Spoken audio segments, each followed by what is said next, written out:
Un porte-conteneur encore plus grand et plus lourd que le précédent. Quel impact aura-t-il sur l'environnement? Je vous remercie beaucoup pour cette question. La principale innovation du Maersk Mc-Kinney Møller se situe au niveau des deux moteurs et des deux hélices qui sont tout à fait caractéristiques. Mais surtout, un système avancé de récupération de chaleur qui va permettre une économie sur la puissance des moteurs de 10%. Cette économie nous permettra de consommer 35% de fuel en moins par conteneur et donc l'effet positif sur les gaz à effet de serre sera le suivant. Chaque conteneur qui partira d'Asie et ira en Europe sur ce navire aura une émission de CO2 de 50% de moins que ce qui se fait aujourd'hui. Alors, allez-vous aussi prévoir des lignes maritimes via les nouvelles routes en Arctique?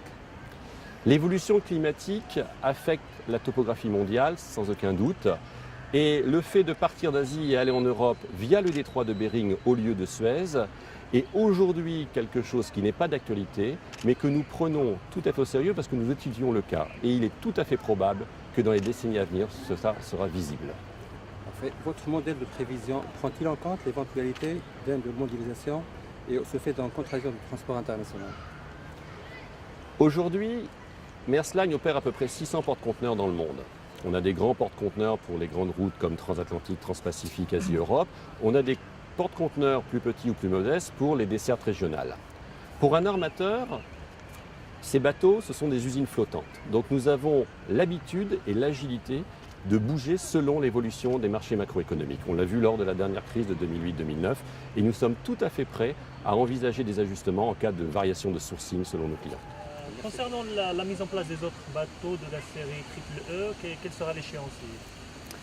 Le Triple E, le premier, le Maersk Mc-Kinney Møller qui arrive ce soir à Tanger, est le premier d'une série de 20. Il a été livré en juillet et le dernier, le 20e, sera livré l'été 2015. Avec son arrivée à Tanger, qu'est-ce qu'elle représente pour Maersk, pour le groupe, pour la compagnie maritime au niveau du Maroc? Et quels avantages pour leur mise en service, ces super bateaux au niveau du Maroc? Ces bateaux seront sur l'axe Asie-Europe du Nord et Tanger sera le seul port de la Méditerranée où ces navires feront escale. Le fait d'agréger de la capacité additionnelle sur Tanger, d'amener des dessertes directes additionnelles aussi, va sans aucun doute amener beaucoup de valeur ajoutée à nos clients importateurs et exportateurs marocains. Les évolutions probables pour l'activité de Maersk ici en Maroc? Maersk Maroc, c'est tout d'abord 3 marques. Maersk Line, Seagull Line et Safmarine. On représente à peu près 40% de marché au Maroc import-export. Et afin de consolider cette position de leader au Maroc, nous avons très récemment décidé de doubler la capacité sur Casablanca.